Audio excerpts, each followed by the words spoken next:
The water heater skate is a compact, very portable tool designed to assist the master plumber. When installing a water heater into a code-compliant water containment pan, there is no need for additional personnel, and the risk of injury from lifting a 200 to 300 pound water heater is eliminated.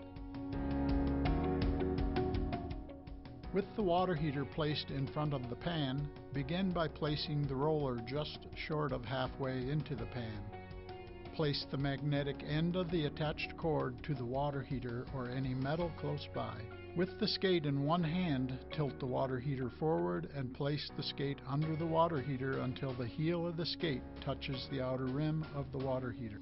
Using the T&P valve as a handle, foot the skate and pull the water heater up on the skate. Wheel the heater forward over the roller in the pan, lower the heater onto the roller and step on the cord of the skate. As you move the heater into the pan on the roller, the skate will slip off the heater. Once fully in the pan, tilt the water heater back towards you, then using the retrieval cord you can remove the roller. Mission accomplished! No assistance needed and no unnecessary lifting.